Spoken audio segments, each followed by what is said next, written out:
आपको भी तो धमकियां मिल रही है ना कि जुबान खराब कर देंगे, तो आप अपनी भी क्या सिक्योरिटी का कर रहे हैं? मतलब तो सारी लिमिट क्रॉस ये डगर किस तरफ चल रही है इमरान भाई? पहले अरशद शरीफ, आज खान साहब और कायदीन, और क्या हो रहा है? लगता है कि देखिए, जिन लोगों ने प्रेस कॉन्फ्रेंस करते हुए ये कहा था, ये बात कब डीजी ISI ने और डीजी ISPR ने, इन दोनों साहिबान ने प्रेस कॉन्फ्रेंस करते हुए कहा था कि अरशद शरीफ को पाकिस्तान में कोई खतरा नहीं था। मैं आज उनसे पूछना चाहता हूं कि अरशद शरीफ के पास तो एक सिक्योरिटी वाला भी नहीं था। हमारा भाई तो अकेला फिरता था इस शहर में, और इमरान खान के साथ तो सिक्योरिटी बहुत ज़्यादा होती है। अगर खान साहब के ऊपर अटैक हुआ है इस तरह से, तो फिर आप कैसे कह सकते हैं कि अरशद शरीफ इस मुल्क में सिक्योर था? बाकी सबका भी यहीं पे होगा। तो उनको बताया गया कि जी आपके लोग यहाँ इलाज हो रहा है। वो सिक्योरिटी वाला भी मुझे मिला लड़का, उसको नीचे से लेके यहाँ तक उसको 4 गोलियां लगी हुई हैं। अच्छा। और वो बिल्कुल इमरान खान साहब के सामने प्रोटेक्ट करता था राइट साइड से। अब मुझे उसका नाम नहीं पता लड़के का, लेकिन वो उसके थोड़े से बाल कम है सर पे। वो परसों जब मैं कंटेनर पे गया था तो वही लड़के ने मुझे जगह बना कर दी थी, मुझे याद है। तो वो मुझे अंदर मिला, बल्कि व्हील चेयर पे उसको लेकर जा रहे थे तो उसने मुझे आवाज़ दी। मैं उसके बाद गया, मैं समझा कोई और पेशेंट है, यही लड़का है। डॉक्टर्स का क्या कहना है, कितनी देर तक रेस्ट कितनी देर तक इमरान खान साहब को? ये अभी डॉक्टर्स कुछ भी नहीं बता रहे। अभी दोबारा खान साहब को फिर मेरे ख्याल में चेक करेंगे। उनको जो पहले जो ऑपरेशन था इनिशियली वो तो हो गया। उनकी एक घुटने की जो हड्डी है उसको भी मुझे एक साहब बता रहे थे, कुछ चिप करके कोई पार्टिकल या गोली गुजरी है, और मल्टीपल इंजरीज हैं, कोई एक नहीं है, लेकिन एक ही टांग है जिसके ऊपर खान साहब की लगी हैं। ये जब गोलियां लगी हैं तो खान साहब फिर नीचे बैठे हैं, उसके बाद फिर उनको वहाँ से मूव किया गया। एकदम बयान आ गया। अच्छा, ये जो बयान आया ना, इसके बारे में मैं आपको बता देता हूँ। इस पर बहुत तशवीश है अंदर। IG पंजाब भी था, CCPO लाहौर भी था, वज़ीर आला पंजाब भी था। वज़ीर आला पंजाब का और बाकी लोगों का जो वो था, बड़ा नॉर्मल तरीके से वो कर रहे थे। उसके बाद जो PTI के लोग वहाँ मौजूद थे, बतौर सहाफ़ी मैंने भी कहा कि ये कैसे हो सकता है कि इतने हाई प्रोफाइल केस के अंदर आप एकदम जो है वो एक बंदे का बयान आप वायरल कर दें। पुलिस की तो ट्रेनिंग ये है कि इसकी कमीज उतार के इसके मुंह पे डाल दो। तो ये बाकायदा जो शुबा है वो ये है कि इसका इंटरव्यू करवाया गया, करवा कर इसका इंटरव्यू किसी को भिजवाया गया, उसके बाद अप्रूवल ली गई। अप्रूवल लेने के बाद इस इंटरव्यू को जारी किया गया। It's a big game. बाकायदा तोते की तरह रटाया हुआ इंटरव्यू था उस बंदे का, और ऐसा कभी नहीं होता, ऐसा कभी नहीं होता। मुझे आप बताएं कि कब ऐसे हाई प्रोफाइल हमले के बाद मुलजिम को पकड़ के उसका इंटरव्यू लिया गया? खान साहब हॉस्पिटल नहीं पहुंचे, उसका इंटरव्यू ऐसा कभी नहीं होता। इमरान खान साहब के हॉस्पिटल पहुंचने से पहले उसका इंटरव्यू इन्होंने वायरल किया है। ये डेलिबरेटली किया है, और ये पूरी की पूरी अंदर जो तरीके इंसाफ की क़यादत थी, या अंदर जो उनकी फैमिली के लोग हैं, या इवन अंदर जो पंजाब गवर्नमेंट के ऑफिशियल्स हैं और पुलिस है, वो सारे इस बात पे हैरान थे। IG पंजाब इसको गोल करना चाह रहे थे कि जी अभी तो देखें ना, जिन्होंने पकड़ा है उन्हीं को कैसे मुअत्तल किया जा सकता है। मैंने फिर IG पंजाब से वहाँ पे बाकी लोगों ने भी ये गुजारिश की कि जनाब जो पकड़ा वो ड्यूटी थी, और ये जो काम किया ये क्राइम है। ये जो काम है ये तो क्राइम है ना। कैसे हो सकता है कि इतने हाई प्रोफाइल केस के अंदर आप एक बंदे को गिरफ्तार करें, और गिरफ्तार करने के बाद फौरी तौर पे आप उसका एक इंटरव्यू करें, और उस इंटरव्यू में आप साबित करें कि ये मामला सिर्फ इमरान खान और इस बंदे के दरमियान है, बीच में तीसरा कोई इन्वॉल्व नहीं है। आप साबित करने की कोशिश कर रहे हैं कोई हैंडलर नहीं है, आप साबित करने की कोशिश कर रहे हैं कोई सहूलतकार नहीं है। तो आपको 3 नाम मिल गए सबको, जो इमरान खान साहब के साथियों ने आकर दिए स्टेटमेंट में। क्या क्या नाम दिए हैं अंदर जो डिस्कस हुआ? हाँ जी, कौन कौन है? हाँ, मेजर जनरल फैसल उनका नाम दिया है, और शहबाज शरीफ का नाम दिया, और राणा सनाउल्लाह का। राणा सनाउल्लाह ने अभी स्टेटमेंट दिया था कुचलने का इमरान खान को, और ये चंद दिन पहले उन्होंने ये धमकी दी है जान से मारने की। उसके अलावा शहबाज शरीफ का भी उन्होंने नाम दिया है, और ये तीनों नाम अब आपके सामने हैं। किसमें? देखें, ये फौरी तौर पे होना ये चाहिए कि इस बंदे को लाहौर शिफ्ट किया जाए, बिल्कुल, और इसकी इंक्वायरी यहाँ IG ऑफिस की ज़ेरे निगरानी हो, और तमाम फैसिलिटीज प्रोवाइड की जाएं। जियो फोरेंसिक पूरी तरह होना चाहिए। देखिए, पुलिस के पास वो वसाइल नहीं है जो पाकिस्तान की इंटेलिजेंस एजेंसीज के पास हैं। अगर शफाफ तहकीकात हो तो पता चलेगा कि इसका हैंडलर कौन है। और देखें, ये 9mm का पिस्टल था, ये 9mm का पिस्टल था, और ये जो पिस्तौल था, याद रखिएगा, आम आदमी इसको हैंडल नहीं कर सकता। मैं वेपन्स को जानता हूँ। ये 9mm का पिस्टल था, इसमें 18 गोलियां मैक्सिमम डलती हैं। अगर आप इसके ऊपर छोटा मैगजीन लगाएं तो नॉर्मल मैगजीन 18 गोलियां इसके अंदर डलती हैं। दूसरा ये ऑटोमेटिक था, ये पाकिस्तानी पिस्टल ऐसे ऑटोमेटिक नहीं होते, ये ऑटोमेटिक पिस्टल, इसकी हैंडलिंग भी आम आदमी नहीं कर सकता।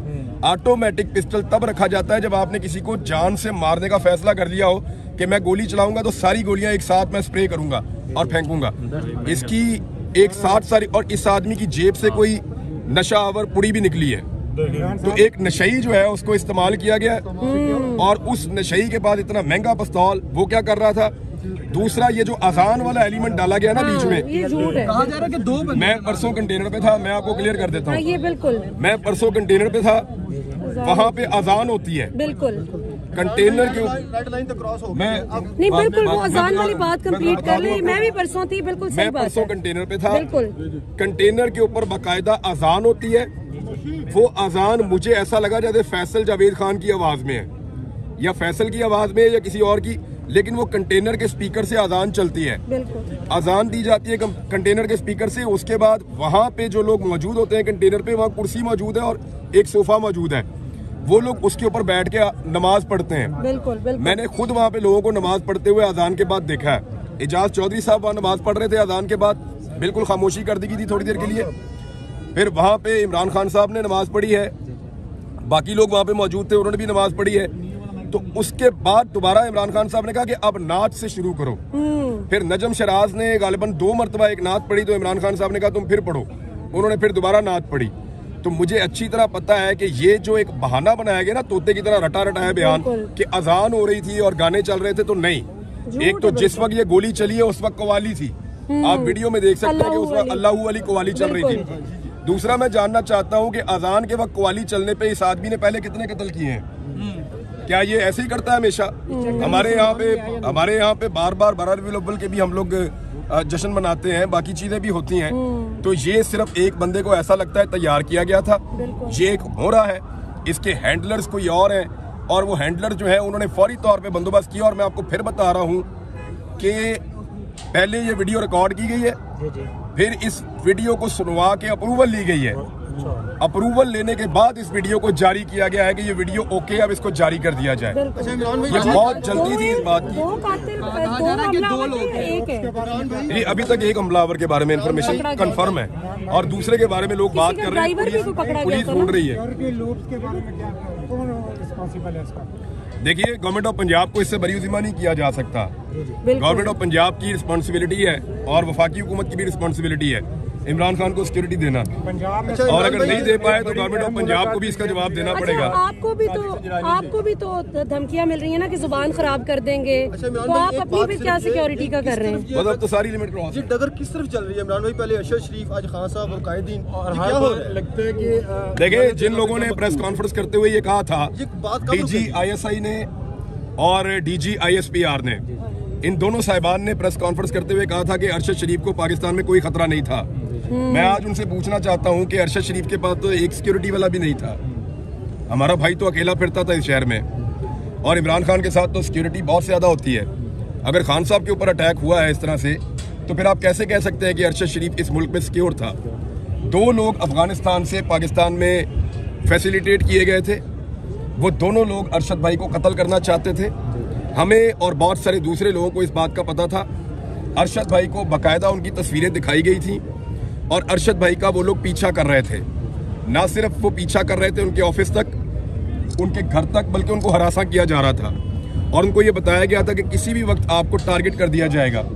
काफ़ी दिनों से अरशद भाई अपनी फैमिली, अपने बच्चों को भी बाहर नहीं लेकर जा रहे थे अपनी गाड़ी में साथ, कि मेरे पे जब हमला हो तो मैं अकेला मारा जाऊँ, मेरे साथ मेरे बच्चे नहीं होने चाहिए। लेकिन जब उनका चैनल बंद कर दिया, उसके बाद फिर उनके पास लड़ने के लिए हथियार ही कोई नहीं था, वजह ही कोई नहीं थी। तो देन उनको लोगों ने कहा कि अब आपको निकल जाना चाहिए, तो उन्होंने यही बेहतर समझा कि वो चले जाएं। उस रात अकेला अरशद शरीफ नहीं भागा था, मैं आपको कंफर्म कर देता हूँ, उस रात 3 लोग भागे थे इस्लामाबाद से। 3 लोग जो इकट्ठे बैठे थे, उन्होंने मिलकर फैसला किया था कि आज हम इस्लामाबाद छोड़ देंगे जब तक हालात बेहतर नहीं होते। एक छोड़कर गए थे उस रात को काशिफ अब्बासी साहब, वो लाहौर आ गए थे। एक इस्लामाबाद को उस दिन छोड़ा था खाबर घुम्मन ने, वो अपने गांव चले गए थे, और एक अरशद शरीफ साहब ने, वो पाकिस्तान से बाहर चले गए थे। तो 3 लोग थे। आप बाकी 2 से पूछ लें कि उन्होंने उस रात इस्लामाबाद को क्यों छोड़ा था। इमरान भाई सारे जो ब्रिलियंट जर्नलिस्ट हैं वो छोड़ते जा रहे हैं, मोहित पीरजादा भी चले गए हैं मुल्क से, शाबर शाकिर भी चले गए हैं, ये क्या हो रहा है सर? आपके मुतालिक भी इसी तरह की खबरें चल रही थी, और बल्कि आपके बारे में सुना भी आप भी जा रहे हैं बाहर। मेरे ख्याल में पाकिस्तान के ऊपर अब मजीद जबर मुसल्लत नहीं रह सकता। इंशाल्लाह अब एक एक करके सारी लिमिट्स तो क्रॉस होती जा रही हैं। आज तो रेड लाइन क्रॉस हो गई। लीडर्स को भी गोलियां पड़ रही हैं लॉन्ग मार्च के तरह। आप बताएं ना, मौलाना फजल रहमान साहब 2 मरतबा आए, बिलावल है क्या गोली लगी उनको? बिलावल इतने लंबे रास्ते से आए, क्या उनको किसी ने हमला किया? मरियम थी। एक ड्रोन जो है वो सिर्फ उनकी बहन को लगा और उसके बाद जो पाकिस्तान में शोर मचा था वो आपके सामने है। और मरियम नवाज और हमजा शहबाज भी आए। इमरान भाई फैसल वाडा को नहीं शामिल करना चाहिए इन्वेस्टिगेशन में? फैसल वाडा को नहीं शामिल करना चाहिए इन्वेस्टिगेशन में, जैसा आपने ट्वीट भी किया आज? किसको? फैसल वाडा को। फैसल वाडा, हाँ बिल्कुल, देखें फैसल वाडा ने कहा था कि कुछ होगा और लाशें गिरेगी और अहम लोग जो हैं, बिल्कुल सर, उसने अहम लोगों का नाम, अहम लोगों की लाशें, जी सर, तो वो इमरान खान से अहम तो कोई नहीं है। इस वक्त पाकिस्तान का सबसे अहम आदमी वही है। सर वाडा की बात सच होगी ना आज? नहीं, मुझे अभी नहीं, इसकी इंक्वायरी होगी, आपको पता है? बताएं आपका सोर्स होगा। नहीं, आप बताएं ना, आप बताएं कहाँ पे हो? सबको पता है। तो फिर आप बता क्यों नहीं रहे? हम आपसे सुनना चाहते हैं। नहीं, आप बताएं, आप बता क्यों नहीं रहे? हम आपसे सुनना चाहते हैं। हम आपसे सुनना चाहते हैं, आप बताएं। देखें नहीं, हम बड़ा, आपसे सुनना चाहते हैं। देखो आपको पता है तो आप बताएं। आप बताएं ना किसने मारा? नाम लेना। आप नाम लें, आए सब पूछते हैं इनसे, नाम लें, बताएं बताएं किसने मारा? किसने मारा, नाम लें। आप पता क्या, आप यहाँ चस्का लेने आते हैं कि इसको भी मरवाओ, उसको भी मरवाओ, उसको भी मरवाओ। वो जो मारने वाले वो भी हमारे ही लोग हैं। खुदा की कसम इसलिए नहीं नाम लेते, इसलिए नाम लेने से नहीं डरते कि कोई हमें वो मार देंगे, इसलिए कि हम अपने लोगों की बेइज्जती नहीं करवाना चाहते, इसलिए कि हम इस मुल्क के वफादार हैं। डर नहीं लगता हमें, डर लगता होता भाग जाता मैं पाकिस्तान से बाहर गया था इसी तरह चल रहा है और हर बार इसी तरह लगता है कि जो मकतूल है ना वो गलती से गोली के सामने आ गया और अल्लाह ना करे अगर आज वो शख्स उसको ना पकड़ता तो हम अज़हार अफसोस के अलावा कुछ भी नहीं कर सकते थे। और 70 साल से इसी तरह होता आ रहा है। बेनज़ीर का इसी तरह का मामला था। आज अल्लाह ताला ने एक आदमी की जान बचाई है और मेरे ख्याल में ये वो आखिरी हरबा हो सकता था जो इस्तेमाल हो सकता था इमरान खान के खिलाफ। इमरान खान ने जब उनको गोली नहीं लगी थी, उससे पहले इमरान खान ने लगभग 50 मरतबा इस कौम को ये बताया कि मुझे गोली मारेंगे या मेरे ऊपर हमला करेंगे और मुझे जान से मारने का मंसूबा तैयार हो चुका है। उन्होंने ये भी कहा कि एक बंद कमरे में चंद लोगों ने मिलकर मुझे मारने का मंसूबा बनाया। उन्होंने ये भी कहा कि जब मुझे मार दिया जाएगा तो इसको कोई और रंग दिया जाएगा। वो हम देख रहे हैं। आपने सुना ना, क्या वो सारा कुछ सही साबित नहीं हो रहा? बिल्कुल। अब इंतजार करो इमरान खान के स्टेटमेंट का, वो क्या कहते हैं। इमरान भी आपको भी बड़े सवेर थ्रेट हैं, तो आपने नहीं सोचा कि आप भी? देखो यार, मैं छोटा आदमी हूँ, मेरी तरह के और बहुत हैं इस मुल्क में। नहीं, आप बड़े लेकिन आदमी बात हैं। यह है कि एक पॉलिटिकल लीडर जो इस मुल्क का वज़ीर आज़म रहा है वो बहुत बड़ी बात है। मेरे जैसे छोटे छोटे लोग आते रहते हैं, जाते रहते हैं और मेरे आने जाने से कोई फर्क नहीं पड़ता। आपकी खान साहब से मुलाकात हुई है? मैं अंदर था, मैं सब कुछ देख के हर चीज़ रिपोर्ट लेकर आ रहा हूँ। अब क्या लगता है कि जो लॉन्ग मार्च है इसमें मजीद जान डल जाएगी या ये तहरीक को रोकने? मुझे नहीं लगता कि अभी फौरी तौर पे इमरान खान साहब निकल के किसी लॉन्ग मार्च का हिस्सा बन सकते हैं। खान साहब की हालत उनकी देखें, वो 70 ईयर्स उनकी एज है, ये भी तो आप ज़हन में रखें। वो बहुत मजबूत आदमी है आसाबी तौर पे, बल्कि वो हॉस्पिटल में सब कंट्रोल कर रहे हैं। वो ये पूछ रहे हैं कि यार रश ना लगाओ, ये ना करो, वो ना करो, वो किधर है, उसको लगी और किसको लगी मुझे बताओ, इनको बुलाओ इधर। वो ये कर रहे हैं कि अपने जो बाकी जख्मी हैं उनको भी यहाँ बुलवा रहे थे कि उनको भी लेकर आओ इधर, इसी तरह उनका इलाज करो और लोगों की खैरियत भी पूछ रहे थे। और उसके अलावा अग्रेशन तो है, फिर आपको आइडिया है सूरत हाल जिस तरह की बनी है उसमें कोई आदमी नॉर्मल नहीं रह सकता जिसके साथ आप इतनी बड़ी ज्यादती करें। इमरान भाई, पंजाब में कल बड़ी अहम मुलाकात हुई है, सादिक संजरानी साहब जो हैं परवेज़ इलाही साहब से मिले, तो आपको लगता है कि कोई हालात और उनका रुख भी बदल रहा है? क्योंकि पंजाब में जहाँ पे आपकी हुकूमत, सिक्योरिटी आपकी अपनी, और वहाँ पे इस तरह का मामला होता है और उसके बाद पकड़ के फौरी तौर पर जो बयान दिलवाया जाता है। सादिक संजरानी साहब को अपनी मुसीबत पड़ी हुई है ना, उनके ऊपर तहरीक-ए-एतमाद की तलवार है, तो वो उनके अपने अलग मामला हैं। इमरान भाई, लगता है कि इस तरह के हथकंडों से जो है वो लॉन्ग मार्च को रोक दिया जाएगा या फिर जो रुकावटें बार बार डालने की कोशिश कर रहे हैं इससे लोगों के हौसले जो है वो थोड़े से पस्त होंगे? देखें, अगर आज जो टारगेट करने वाला है खुदा न खास्ता वो अपना टारगेट अचीव करता तो आप कुछ और कह सकते थे। नहीं, अब नहीं, अब नहीं। तब से लेकर आज तक ये कब ये वाक़यात रुकेंगे? कब तक हम लोगों का जब तक कौम खड़ी नहीं होती मिलकर। कब तक ऐसा चलेगा? आपने तय करना है कब तक, यस आप लोगों ने तय करना है हम तो कब फैसला तक। कर चुके हैं, आप red line has been crossed. अपने फैसले को इम्प्लीमेंट कीजिए, ठीक हो जाएगा। बस ठीक है। Thank you. अल्लाह आपकी हिफाजत करे इमरान भाई।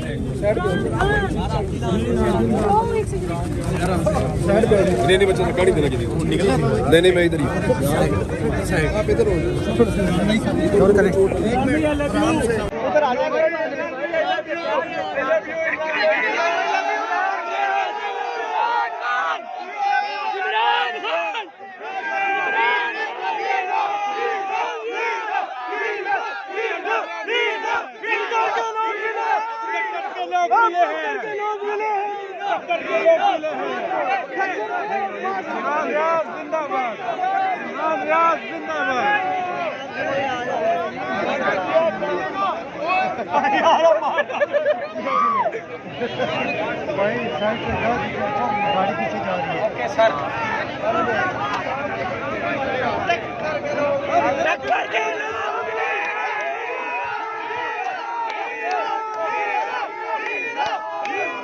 Viva!